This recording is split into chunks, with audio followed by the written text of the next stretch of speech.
So నాకు software job రావాలంటే ఏం చేయాలి? నాకు ఒక 4-6 మంత్స్ టైం ఉంది. ఈ టైంలో నాకు సాఫ్ట్‌వేర్ జాబ్ తెచ్చుకోవడం ఈజీయేనా? అని చాలామందికి ఇప్పటికీ ఎవరైతే కెరీర్ గ్యాప్ ఉన్న వాళ్ళు గానీ, వేరే జాబ్‌లో చేసేవాళ్ళు, ఐటీ ఇండస్ట్రీలోకి రావాలనుకునే వాళ్ళకి గానీ, ఫ్రెషర్స్‌కి గానీ ఇలాంటి డౌట్స్ అయితే చాలా ఉన్నాయి. సో నేను ఒకటే చెప్తానండి, మీరు ఒక మంచి స్ట్రాటజీ, ఒక ప్లాన్ ప్రకారం ఒక టెక్నాలజీ చూజ్ చేసుకున్న దాన్ని బట్టి అండ్ మీ ప్రిపరేషన్ బట్టి కూడా వాళ్ళ ఇన్నర్ కాన్ఫిడెన్స్‌ని బట్టి సాఫ్ట్‌వేర్ జాబ్స్ అయితే ప్రెజెంట్ వస్తున్నాయండి. ఏదో ఒక కోర్స్ నేర్చుకుందాము, అందరూ నేర్చుకుంటున్నారు, అదే రూట్లో వెళ్ళిపోదాం అనుకుంటే మాత్రం జాబ్స్ రావడం అంటే మీ స్కిల్స్ తగ్గట్టు మీరు నేర్చుకోకపోతే టెక్నాలజీని 100% మళ్ళీ ఇంకోటి నేర్చుకోవాల్సి వస్తుంది. చాలా స్ట్రగుల్ ఫేస్ చేస్తారు. మరి అసలు ఏంటి? ఎలాంటి స్ట్రాటజీ ఏంటి? ఆ రోడ్ మ్యాప్ ఏంటి? ఎలా జాబ్ తెచ్చుకోవాలి నేను ఒక 4-6 మంత్స్‌లో అని అనుకుంటే ఫస్ట్‌ది ఏంటంటే మీరు ఫస్ట్ సెలెక్ట్ చేసుకోవటంలో అంటే మీ కోర్స్, మీ టెక్నాలజీ మీకు సెట్ అయ్యేది సెలెక్ట్ చేసుకోవాలి. సో ఇన్ కేస్ మీకు అసలు కన్ఫ్యూజన్‌లో ఉన్నారు, ఇన్ని టెక్నాలజీస్ ఉన్నాయి, నాకేది సెట్ అవుతుందని నాకెలా తెలుస్తుందని మీకు ఏమైనా కన్ఫ్యూజన్‌లో ఉంటే ఎవరైనా మంచి మెంటర్ని అప్రోచ్ అవ్వండి, ఆర్ కెరీర్ గైడెన్స్ తీసుకోండి. సో మీ ప్రాబ్లమ్స్ అన్నీ ఎక్స్ప్లెయిన్ చేయండి. వాళ్ళు ఒక క్లియర్ రోడ్ మ్యాప్ అయితే మీకు ఎక్స్ప్లెయిన్ చేస్తారు. అండ్ సెకండ్ ఏంటంటే వన్స్ కోర్స్ సెలెక్ట్ చేసుకున్న తర్వాత చాలామంది చేసే మిస్టేక్ ఏంటంటే అది మీరు ఆన్లైన్లో తీసుకోండి ఆర్ ఆఫ్లైన్లో తీసుకోండి. కొంతమంది ఏం చేస్తుంటారంటే ఆన్లైన్లోనే ఒక 3000కి 4000కి వస్తుందని ఇలాగా పర్చేజ్ చేస్తుంటారు, ఆన్లైన్లో ఆల్రెడీ రికార్డ్ చేసినవి అలాంటివని. సో వాటి వల్ల చాలా ప్రాబ్లం ఏంటంటే ఎక్కువగా కెరీర్ గ్యాప్ ఉన్న వాళ్ళు కానీ ఆర్ అసలు స్క్రాచ్ నుంచి నేర్చుకునే వాళ్ళకి ఏంటంటే అది మీకు ఒక యూట్యూబ్లో చూసిన ఫీలింగ్ వస్తుంది అండ్ ఒక 10-15 మినిట్స్ ఆర్ 20 మినిట్స్ చూడగానే ఆ వీడియోని మళ్ళీ క్లోజ్ చేయటం అని ఇంట్రెస్ట్ రాకపోవటం, మళ్ళీ వేరే మొబైల్ చూసుకోవటం, ఇలాంటివి చాలా రీజన్స్ ఉంటాయండి. అండ్ మీకు ఏదైనా వర్క్ ఉండటమో ఇలా జరిగి ఆ కన్సిస్టెన్సీ అనేది మిస్ అయిపోతుంటుంది. ఎవరైతే 2000, 3000, 4000 ఇలాగా పెట్టి ఏదైనా రికార్డ్ సెషన్స్ ఇలాంటివి కొనడం వల్ల ఎక్కువ మంది ఫెయిల్ అవుతారు. అంటే అందరు సక్సెస్ కావాలని చెప్పడం లేదు, కానీ ఎక్కువ మంది మాత్రం ఈ రికార్డ్ సెషన్స్ ఏంటంటే మీకు యూట్యూబ్లో చూసిన ఫీలింగ్ వచ్చి మీకు ఆ ఇంట్రెస్ట్ అనేది తగ్గిపోతుంది. సో అందుకే మోస్ట్లీ ఏంటంటే లైవ్ క్లాసెస్, లైవ్లోనే మీరు అందుకే ఎవరైనా సరే ఆన్లైన్ క్లాసెస్ ఆర్ లైవ్ క్లాసెస్లోనే మీకు ఎక్కువ ఇంట్రెస్ట్ వస్తుంది. ఆ particular 1 hour or 1.5 hour or 2 hours ఏదైతే క్లాస్ ఉంటుందో మీరు వినడానికి ఇంట్రెస్ట్ ఉంటుంది. ఓకే. అండ్ ఇంటరాక్షన్ ఉంటుంది. అండ్ మీకు ఏదైనా ప్రాబ్లం వచ్చినా స్ట్రక్ అయినా కూడా కొంత వాళ్ళని అడగటానికో లేకపోతే మీ నెట్వర్క్లో, అదే ఆఫ్లైన్ క్లాస్ అయితే కొంత గ్రూప్ని, నెట్వర్క్ని కూడా బిల్డ్ చేసుకోవచ్చు. వేరే లెవెల్ అండి ఇంకా ఆ ప్రాసెస్ అంతా కూడా. జాబ్స్ అయితే ఆ గ్రూప్లో జాబ్స్ వస్తుంటాయి 100%. సో డైలీ 2-4 అవర్స్ ఎవరైతే స్పెండ్ చేయగలుగుతారో కోర్స్ నేర్చుకునే టైంలో, అది ప్రాక్టికల్గా ప్లస్ హ్యాండ్స్ ఆన్ ఎక్స్పీరియన్స్ పరంగా, థియరిటికల్గా, ట్రబుల్ షూటింగ్ పరంగా, ప్రాజెక్ట్ ఓరియంటెడ్ పరంగా ప్రిపేర్ అయ్యి వెళ్తుంటారో వాళ్ళకి కోర్స్ కంప్లీట్ అయిన 1 మంత్ ఆర్ 2 మంత్స్లోనే జాబ్ వచ్చే అవకాశాలు ఎక్కువగా ఉంటాయి. ఓకే.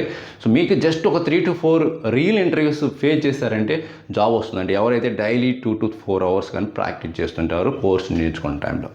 ఓకే. సో ఈ రోడ్ మ్యాప్లో థర్డ్ స్టెప్ చాలా ఇంపార్టెంట్.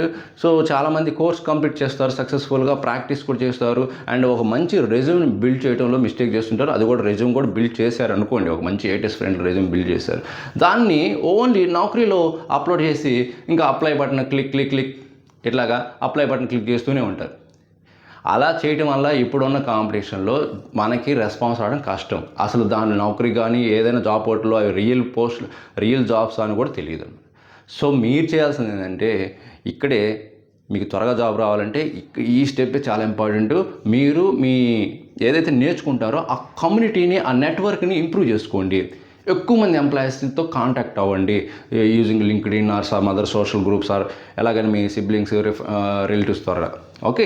సో అలాగా మీరు మీ నెట్వర్క్ని బిల్డ్ చేసుకోవడం ప్లస్ ఎంప్లాయీస్కి మీ రిలవెంట్ స్కిల్స్ తగ్గ ఎంప్లాయీస్ని, హెచ్ఆర్ డిపార్ట్మెంట్ కానీ ఆర్ టెక్నికల్ ఎంప్లాయీస్ కానీ సీనియర్ ఎంప్లాయీస్ కానీ వాళ్ళకి కాంటాక్ట్ అయ్యి మీ మెయిల్ పెట్టండి. అండ్ నేను ఇలా జాబ్ కోసం సెర్చ్ చేస్తున్నాను అండ్ ఈ ప్రాజెక్ట్స్ చేస్తున్నాను, ఇలాగా వాళ్ళకి కొంత మీ గిట్ హబ్ లింక్ కానీ, మీ లింక్డ్ఇన్ లింక్ కానీ, మీ రెజ్యూమ్ని కానీ, అప్డేటెడ్ ప్రొఫైల్ని వాళ్ళకి షేర్ చేయండి.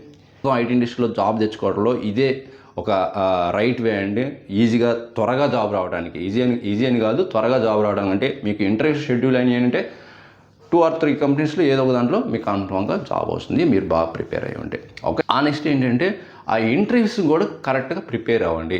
సో ఏదో ఎంప్లాయీ ఎవరైనా సీనియర్ ఎంప్లాయీ రెఫరెన్స్ ఇచ్చినంత మాత్రాన మీకు 100% జాబ్ వస్తుందని కాదు. మీరు పలానా ఎంప్లాయీకి రెఫరెన్స్ ద్వారా వచ్చారు, ఏదో స్కిల్స్ ఉంటాయని వాళ్ళు చెక్ చేస్తారు. మీరు ప్రాజెక్ట్ ఓరియంటెడ్గా కానీ చెప్పగలిగితే మిమ్మల్ని తీసుకుంటారు. మీరు ఏదో థియరిటికల్గా ఒక బేసిక్ లెవెల్గా ఒక ఎంట్రీ లెవెల్ క్యాండిడేట్ కానీ చెప్పినట్టుగా చెప్పారంటే మీకు ఎంప్లాయ్మెంట్ రిఫరెన్స్ ఉన్నా కూడా కష్టమవుతుంది. ఫ్రెషర్స్కి అయితే ఓకే, కానీ ఎక్స్పీరియన్స్గా కానీ వెళ్ళినప్పుడు మాత్రం కన్ఫామ్గా ప్రాజెక్ట్ ఓరియంటెడ్గా మీరు మీ ప్రాబ్లమ్ని ఆ అప్రోచ్లో మీరు సొల్యూషన్స్ ప్రజెంటేషన్ ఇవ్వాలి మీరు.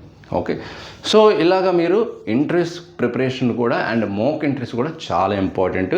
మీరు ఇంట్రెస్ట్ అటెండ్ అయ్యే ముందు, రియల్ ఇంట్రెస్ట్ అటెండ్ అయ్యే ముందు ఈ జాబ్ తెచ్చుకునే ప్రాసెస్లో చాలా రకాలుగా మీరు ఛాలెంజెస్ ఫేస్ చేస్తారండి. చాలా రౌండ్స్ క్లియర్ అవుతుంటాయి. కంపెనీస్ వాళ్ళు రెస్పాన్స్ ఇవ్వరు. ఈవెన్ మీకు ఒక్కోసారి ఆఫర్ లెటర్స్ వచ్చినా కూడా మిమ్మల్ని ఆన్బోర్డింగ్ చేయకపోవచ్చు.